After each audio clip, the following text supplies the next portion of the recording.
የአዳነች አቤቤ ስብከት በጂፒኤስ ቸርች ውስጥ ዶክተር ዘበነ ለማ ለትዝታው ሳሙኤል ምላሽ ሰጥቷል። አርሰናል ዋንጫ ይበላል ያለው ታዋቂው ነብይ ይበላል ያለው ይቅርታ ልምዶኖብኝ ነው ይበላል ያለው ታዋቂው ነብይ። ሰላም ጤና ይስጥልን ውድ የኢያሪኮ ሚዲያ ቤተሰቦች እንዴት ናችሁ? እንዴት ከረማችሁ? እኛ አለን እግዚአብሔር የተመሰገነ ይሁን። ዛሬም እንግዲህ ወቅታዊና አዳዲስ የሆኑ ቪዲዮዎችን ይዘንላችሁ መተናል። አዳዲስ የሆናችሁ እንደተለመደው የዩቲዩብ ቻናላችንን ሰብስክራይብ አድርጉ፣ ሌሎች ደግሞ ላይክ በማድረግ እንድትጀምሩ እንጠይቃለን። ቀጥታ ወደ መጀመሪያ ቪዲዮ። እኔ አርሲ ነገሌ ልጅ ነኝ። አርሲ ነገሌ የምትታወቅበት ትልቁ መታወቂያዋ ትልልቅ ፋብሪካ፣ ትልልቅ የጨርቃ ጨርቅ ፋብሪካ እንዳይመስል ትልልቅ አረቄ ማምረቻ ነው። ትልቁ እኛ ሀገር ያለው አረቄ ነው። ቢበዛ ጠጅ ቤት ነው። ይገርማል። እዛ ሰፈር እየተመላለስኩ እንደዚህ ይላለሁ። እኔ ይላለሁ እዚህ ቦታ ሞቼ አልቀርም በኢየሱስ። እኔ ያለሁበት ሁሉ አደባባይ ይሆናል። በኢየሱስም ፍጥረት ይሰማኛል። የትም ቦታ ብሆን እደመጣለሁ። የትም ቦታ ብሆን ይሳካልኛል። እንግዲህ እንደተመለከታችሁት ነው ባለፉት ጊዜያት ነብይ ሄኖክ የሰላሌ ህዝብ እንግዲህ ጠንቋይ መተተኛ ነው ብሎ በዛም ምክንያት እንግዲህ ታስሮ እንደነበረ እናሳውሳለን። አሁን ደግሞ እንግዲህ ይህ ፓስተር ደግሞ መጥቶ ያሬቃ ሀገር እያለን ነው አርሲን ማለት ነው። አሁን እንግዲህ የትውልድ ቦታው ቢሆንም ያን ቦታ እንግዲህ በዚህ ልክ እንግዲህ ለማንቋሸሽና ለማጣጣል መሞከር አልነበረበትም። በዚህ ጉዳይ እንግዲህ አሁንም ማነው ባለተራ እያሉ ነው እንግዲህ ባለተራው እንግዲህ ይቀጥላል። ምንም ማድረግ አንችልም። እነሱም እንግዲህ በስብከታቸው መሃል የሆነን ሰው መሳደብና የሆነን ሀገር ደግሞ ማንቋሸሽ እንግዲህ አሁን ላይ እየተለመደ መጥቷል።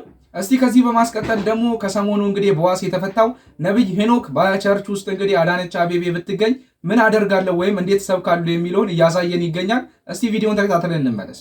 ወይዘሮ አዳነች አቤቤ ዛሬ ጂፒኤስ ልካፈል ብለው ቢመጡ ያርጉትና ዛሬ ለከተማችን ነው ምን ጸልየው ለኮሪደሩ ልማት ፒያሳ ላይ ስለተሰራው ምናምን ዝም ብለው ከመኪና ሲወርዱ እዛ ጋር ሲመጡ ማንም ሳይጠይቃችሁ ወደ ኋላ መዞር ትጀምራላችሁ። እዛ ጋር ከሚጀመረው ግርግር ጀምሩ። ወንበር መተው እዚህ ጋር ተቀመጡ ልበልህ ሁላችሁም እኔን እሳቸውን ነው የምታየው። አረ ፕሮግራሙ ከኖርማል ፕሮግራምነት ይወጣል። እሳቸው ስለም አይወጣ ቢመጡ ባይመጡ አትበይ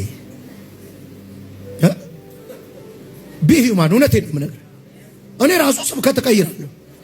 ዛሬ ለከተማችን ነው ምን ጸልየው ለኮሪደሩ ልማት ፒያሳ ላይ ስለተሰራው ምናምን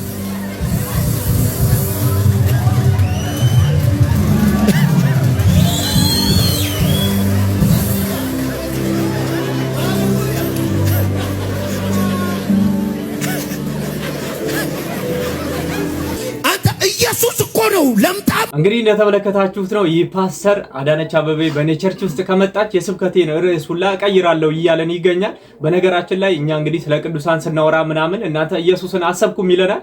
እኛ እቺ ቤተክርስቲያን ግን ማለት ነው እንኳን አዳነች አቤቤ አይደለችም ምንም አይነት ባለስልጣን ቢመጣ እሷም በእርግጥ ባለስልጣን ናት። የስብከታችን ርዕስ ግን መቼም አይቀየርም ከዓመት እስከ ዓመት ማለት ነው። እንግዲህ አዳነች አቤቤ ስትመጣ እንደዚህ ካለ አስበዋል ከፍ ያሉት ጀነራሎች ወይም ደግሞ ከፍ ያለ ባለስልጣን ለምሳሌ አሁን ጠቅላይ ሚኒስትር አብይ አህመድ በሱ ቸርች ቢገኝ የማቴዎስ ወንጌል ምዕራፍ 29 ይለና አንድ ምዕራፍ ይጨመራል። አብይ አህመድ ብሎ ነው ያስተምረው በእርግጠኝነት ማለት ነው። እንደዛ ነው ሊሆን የሚችለው። አሁንም እኮ የሆነ ያለው እንዲህ ነው። በግልጽ ነው እንግዲህ ስብከቴን ቀይራለሁ እያለ የሚገኘው ማለት ነው። እንግዲህ እንደዚህ አይነት ሰዎች ናቸው ኢትዮጵያ ኦርቶዶክስ ቤተክርስቲያን ክርስቶስን አሰብክም ግን እነሱ እና አዳነች አቤቤን ነው የሚሰብኩት በቸርቻቸው ላይ። ያው እንግዲህ የራሳቸው ቪዲዮ ነው ለራሳቸው ምስክር የሚሆነው። እስቲ ከዚህ በማስቀጠል ደግሞ ከሰሞኑ መነጋገሪያ የነበረው ጉዳይ እንግዲህ የትዝታው ሳሙኤል እንግዲህ የዲቤት ጥሪ ነበረ። እንግዲህ እንደ ዘማሪያምን አልፈልግም ብሎ እንግዲህ እነ ዶክተር ዘበነን ከነሱ ጋር እወያያለሁ እያለ ይገኛል። በዚህም የተነሳ እንግዲህ ዶክተር ዘበነ መተው አትመጥነኝም የሚል አይነት ምላሽ መልሰውለታል። ያው ኪሎን ወቅ ነው እንግዲህ ኪሎን ወቅ እያሉት ይገኛሉ። ቪዲዮን እንመልከተውና ሐሳብ እንሰጣለን። መከራከር እችላለሁ ብሎ የተነሳ ኦርቶዶክስ የነበረ አንድ ፓስተር ሰምተውት ይሆን ይመልክ እግዚአብሔር በሚያውቀው አንድ ቀን ሰምቼው አላውቅም። መብርሃን በመታቀው ሰዎች ይነግሩኛልና ዓለም ላይ ቦክስም እኮ ኪሎግራም አለው። የቦክስ ውድድር እኮ ራሱ በኪሎግራም ነው እኮ የሚደረገው። እኔ የማመጣውን ሐሳብ በህልሙም አይቶት የማያውቀውን ሐሳብ ላመጣ እችላለሁ። በህልሙም እንኳን በውኑ በህልሙ የት ያነበበውን ነው የት የተማሩትን ነው። እኔ አሁን ለምሳሌ በአገሬ ያለው ተማርኩ፣ የቤተክርስቲያንን ትምህርት ተማርኩ፣ ከዛ ቴዎሎጂ ኮሌጅ ገባው፣ ከዛ ውጭ ሀገር ሄጄ ደግሞ ሌላ ብዙ ጥናቶችን አጠናው። ሳወራ ከነዛ ባክግራውንድ የተነሳ ነው ነገሮችን የማያቸው። ከዛ ውጪ ግን ስትነጋገር በምን ደረጃ ትነጋገራለህ? ለምሳሌ አሁን እኔ በዛ እምነት ውስጥ በሌላ እምነት ውስጥ ሆነው ተምረናል ብለው በዩኒቨርሲቲ ሌቭል ፕሮፌሰሮች ሆነው ዶክተር ሆነው ያሉ ካሉ ቁጭ ብዬ ከነሱ ጋር ዲቤት እነጋገራለሁ። አለዛ የማወራውንም እኮ ያውቀውም እኮ የት ያውቀዋል ብለህ ነው? የት ያውቀዋል? እንዲህ ዝም ብሎ እኮ አውቃለሁ ስላላለም አንዱ ለንደን ሲባል ለንደን እንዴት አይነት ከተማ ነው ይላል፣ አውቀዋለሁ ይላል። ፓሪስ ሲባል አውቀዋለሁ እንዴት አይነት ነው ይላል። ኢንግላንድ ሲባል አውቀዋለሁ እንዴት አይነት ከተማ ነው ይላል። እንዴ በዚህ አይነት ጂኦግራፊን ታውቃለህ ተባለ። በረ ጂኦግራፊማ እንዴት አይነት ከተማ መሰላችሁ አለ። ከዚህ ጋር ምን ብዬ ነው የማወራው? እንዴት ነው የምነጋገረው? እንግዲህ ሐሳቡ ጥሩ ነው፣ ግን እኔ ጥሩ ልጆች አሉ እኮ ከነሱ ጋር መነጋገር ይችላልና አትመጥኑኝም። እነ ዶክተር ዘበነ ለማ ቢሆኑ እሱም ጥሩ ነው። ይመጥነኛል ማለቱም ጥሩ ነው። ይመጥነኛል እኔ ነኝ የምመጥነው ለሱ ጥሩ አባባል ነው። እንግዲህ የታየው ነገር ይኖራል ማለት ነው። ለራሱ ያስብናል። ግን ቅድም እንዳልኩ ነው መምህር፣ ሁሉ ነገር ንግግር መስመር አለው። በዛ መንገድ ነው እንጂ ነገሮች የሚሆኑት ከዛ ባለፈ የሚሆን ነገር የለም። ስላልሰማሁት እንዳልኩ ሰዎች እንዲህ ብለዋል ከሌ ሲሉ ሰምቻለሁ እና እኔ በዚህ ሁሉ አገልግሎት አንድ ቀን ስማቸውን አንስቼ አላውቅም። በአገልግሎት ላይ አንድ ቀን ስማቸውን አንስቼ አላውቅም። ለምን ነው የማነሳው? ከዚህ ቤተክርስቲያን ወጡ። ለምን ወንጌል አይሰበክም ብለው ወጥተው ወንጌል አንድ ቀን ሰብከው ያውቃሉ? ከስድብ በስተቀር። ስለዚህ ምን ብሎ ነው ትውልድ ውስጥ የሚሰማቸው? አንድ ቀን ወንጌል ሰብከው አያውቁም። እዚህ ወንጌል እንዳሰቡት አሉ። እዛ ከሄዱ በኋላ ወንጌል ይሰብካሉ። ምንም ወንጌል ሰበኩ ብሎ የነገረኝ የለም። ሁል ቀን ስድብ፣ ሁል ቀን ትችት እንደሆነ ግን ሰምቻለሁ ከሰዎች። ስለዚህ ወንጌል ካልሰበኩ ምንድነው ትርጉሙ? ለመስበክም ደግሞ እውቀት ያስፈልጋል። በእውነት ለመነጋገር ትምህርትም ያስፈልጋል፣ እውቀትም ያስፈልጋል። ሲሻቸው ይተቹናል፣ ሲሻቸው ሊቅ ያደርጉናል። ሁልጊዜ ኦርቶዶክስን ስድብ ከሆነ ሁልጊዜ ክርስቲያንን ስድብ ከሆነ አሁን መምህራንን እያነሱ ይሰድባሉ ያልከኝ እኮ መጀመሪያ ማንን የሰደቡት? ቅዱሳን ነቢያትን ሐዋርያትን እኮ ነው።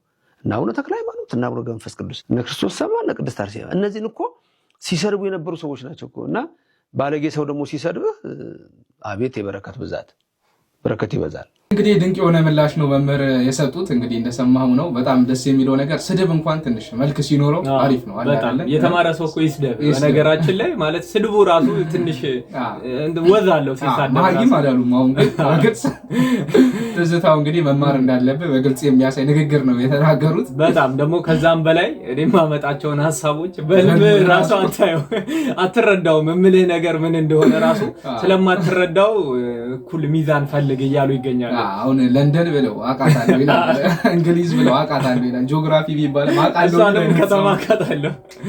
ለማንኛውም ትዜ ይሄ ምላሽ ይደርሳል ብለን ተስፋ እናደርጋለን። አሁን እንግዲህ የምላሽ እንዲደርሰውም ሁላችሁም ይሄን ቪዲዮ ላይክ አድርጉ። ሰብስክራይብ ያላደረጋችሁም ሰብስክራይብ በማድረግ የቻናላችን ቤተሰብ ሁኑ ነው የምንላችሁ። ከዚህ በመቀጠል ደግሞ እንግዲህ አርሰናል ዋንጫ ይበላል እያለን ይገኛል። አንድ ፓስተር መጥቶ በእውነት አርሰናል ዋንጫ ይበላል ወይ ምንድነው እያለን የሚገኘው? እስኪ እሱን ቪዲዮ ተመልክተን እንመለስ። እንደዚህ የጸለይን አርሰናል የሚባል ቡድን የአርሰናል ደጋፊዎች አላችሁ? የአርሰናል ደጋፊዎች ሲጨፍሩ አይቻለሁ።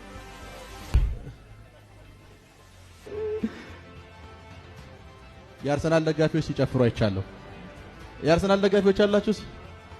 እስኪ እጆቻችሁን ከፍ አድርጋችሁ አሳዩ። የአርሰናል ደጋፊዎች ቢኮዝ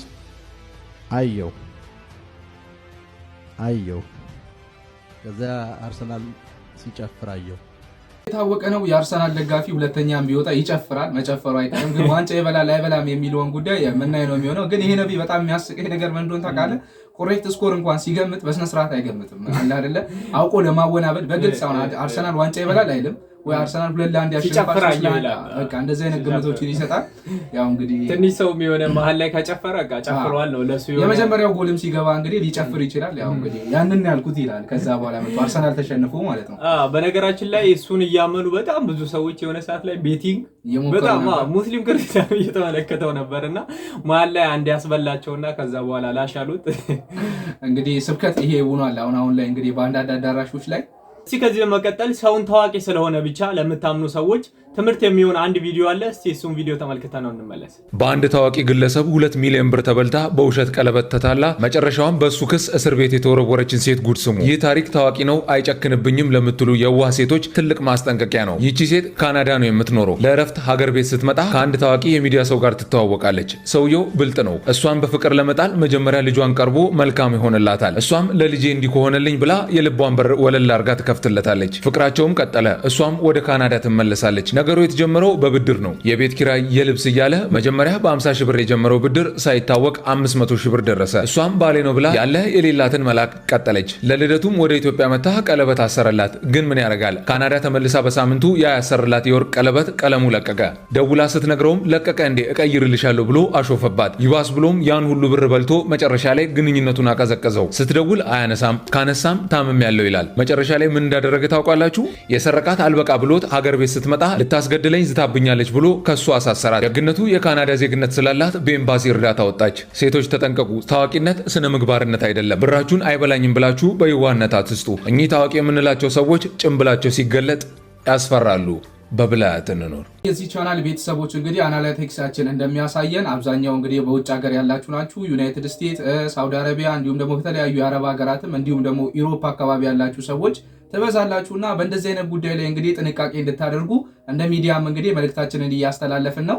በተለይ ሴቶች እንግዲህ ታዋቂ ነው ብለን እንግዲህ ሰውን ማመን የለብንም። ወደ ኢትዮጵያ ስንመጣ አሪፍ የሆኑ ሰዎች እንግዲህ ጭንብላቸው ሲገፈፍ እጅግ በጣም ክፉ ሆነው ልናገኛቸው ስለምንችል ጥንቃቄ ማድረግ አለብን እንላለን። ከዚህ በመቀጠል ደግሞ እንግዲህ እስራኤል ዳንሳ ከሰሞኑ ኮንተንቶቹ ለየት አድርጎ እንግዲህ በተሻለ መንገድ መስራት ጀምሯል። እስቲ ከሰሞኑ ደግሞ አንድ የለቀቀልን ወይም ያጋራን ቪዲዮ አለ። እስቲ እሱን ቪዲዮ ተከታትለን እንመለስ። ባለ 200 ብር አለ፣ ባለ 100 አለ፣ ባለ 50 አለ፣ ባለ 10ም አለ፣ ባለ 5ም አለ፣ አንድ ብርም አለ።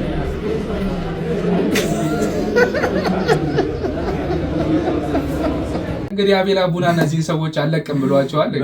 አልፋታ ብሏቸዋል። እነሱም በነገራችን ላይ እሱ እንደዚህ እየሰራባቸው ምናምን አያርፉም። በቃ አርፎ አይቀመጡም። የሚያመጡት ነገር የሆነ የኮንተንት ክሬተር ነው እንጂ የነብይና የሆነ የሰባኪ ሰው አይደለም።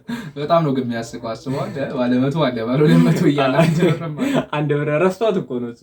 አትናቃ ነው ነብይ። እንግዲህ በብርና በሳንቲም ምናምን ጨዋታው ቀርቷል። አሁን ላይ እንደውም በዶላር ነው። እስቲ ከዚህ በማስቀጠል ደግሞ እንግዲህ ስለ ገንዘብ ወይም ደግሞ ስለ ብር ወይም ደግሞ ስለ ሀብት እንግዲህ የኛ ቤተክርስቲያን አባቶች ምን ይላሉ የሚለውን በአንድ ቪዲዮ ተከታትለን እንመለስ። ባለትዳር ድሃ መጽደቅ አይችልም። ድንገረው እውነቱን አይችልም ነው ማለት። የመነኩሴ ሀብታም የባለትዳር ድሃ ይጸድቃሉ ብላችሁ እንዳትገምቱ። ምን ነው ወረድኩባችሁ? ብያለሁ። አሁንም የማይቀር ነገር ነው። የመነኩሴ ሀብታም ካለ መጽደቅ አይችልም። ለምን? ዓለምን የናቀው ለምን ነበር? ድሃ ለመሆን ወስኖ እኮ ነው። ድሃ ለመሆን እኮ ነው የወሰነው መነኩሴ። አየህ፣ ሀብት ሲይዝ ምን ይሆንበታል? ያስኮንነዋል። እንኳን መነኩሴ ሀብት ሊሰበስብ ለምኖ መመጽወት ራሱ የማይገባው መሆኑን ልንገራችሁ። መነኩሴ መመጽወት ከጀመረ ፍቅር ነው ያድሮበታል ይልሃል መጽሐፍ። አየህ፣ ለምን? መጀመሪያ 100% በሙሉ ከሰው ይቀበልና ሊሰጥ ይችላል። በሁለተኛው 80% ይሰጣል፣ 20% ያስቀራል። በሶስተኛው 70% ይሰጣል። በአራተኛው 50% ይሰጣል። እንዲህ እያልክ 100% ለራስ ይሆናል ማለት ነው። አየህ፣ ልመና መጥፎ ነው፣ በጣም መጥፎ ነው። በተለይ ለመነኩሴ ሲሆን መነኩሴ ይሰጣል ተብሎ አይነገርም በመጽሐፍ። ይመጸውታል ተብሎ ራሱ ነው። ለምን? የለውማ፣ እንዲኖርም አይፈለግም። ብሉ ለመነኩስ ሰርጎ ውሩት ይመጣል። በመጽሐፍ እንዴት አድርጎ ነው የሚናገረው? የመነኩሴ ሀብት አለ። በጣም የሚገርም እኮ ነው። የመነኩሴ ሀብት አለ፣ የዕውር ጌጥ ነው አለ። የዕውር ጌጥ ብሎ ቁጭ አደረገ። ይሄ እንዲያውም ለእነሱ ሊደርሳቸው ስለሚችል ድምፄ ሀብታም የሆኑ ገዳማት ሊኖሩ ይገባል። ሀብታም መነኩሴ ግን ሊኖር አይገባም። እንዳዳመጣችሁት ነው በግልጽ እንግዲህ የመነኩሴ ሀብታም ሊኖር አይገባም ወይም ደግሞ የድሃ ባለትዳር እንግዲህ ሊኖር አይገባም ብሏል አባታችን። እንግዲህ ትናንትና ባሳየናችሁ ቪዲዮ ላይ ምንድነው የተመለከትነው? 3.2 ሚሊዮን ዶላር እንግዲህ አሜሪካ ላይ ቤት የገዙ ባህታዊ አሳይተናችሁ ነበር። እንግዲህ ያኙ መነኩሴ መቼም እንግዲህ ለጽድቅ ነው አንልም አይደለ? እዛ ቦታ ጋር ያለው ዓለም በቃኝ ብለው ዓለምን ንቀው ከመነኑ በኋላ እንግዲህ ብር ሰብስበው በነገራችን ላይ ሲጀምሩ እኮ ምናልባት ለቤተክርስቲያን እያስቡ ሊሆን ይችላል እኮ፣ ግን እያለ ያ ነገር ይጥማቸዋል። በራሳቸው ገንዘብ ማካበት ወይም ደግሞ ሀብት ማፍራት ሲጀምሩ ማለት ነው። ከዛ እንግዲህ በራሳቸው መንገድ መሄድ ይጀምራሉ ማለት ነው። ተቆርጧል። በዚህ አጋጣሚ እንግዲህ የትናንቱን ቪዲዮ ያላያችሁት ካላችሁ እንግዲህ 3.2 ሚሊዮን ዶላር እንግዲህ አውጥተው ቤት እንግዲህ በአሜሪካ ላይ የገዙት ባህታዊ ማናቸው የሚለውን የትናንትናው ቪዲዮ ላይ አለና የትናንትናውን ቪዲዮ ያላያችሁ በዚህ አጋጣሚ እንድታዩት ሪኮመንድ እናደርጋችኋለን። ለዛሬ የነበረን ቪዲዮ እንግዲህ ይህን ይመስል ነበረ። እስከ መጨረሻ ድረስ ስለተከታተላችሁን በእውነት እጅግ በጣም አድርገን እናመሰግናለን። ሀሳብ አስተያየታችሁን እንደተለመደው በኮሜንት መስጫው በኩል አስፍሩልን። ሰብስክራይብ ሳታደርጉ እስከዚህ ድረስ የተመለከታችሁም ካላችሁ በድጋሚ እናስታውሳችሁ ሰብስክራይብ በማድረግ የኢያሪኮ ሚዲያ ቤተሰብ ሁኑ ነው የምንላችሁ። ቀጣይ በሌሎች አስተማሪና ወቅታዊ በሆኑ ቪዲዮዎች እስከምንገናኝ ድረስ ቸር ሰንብቱ።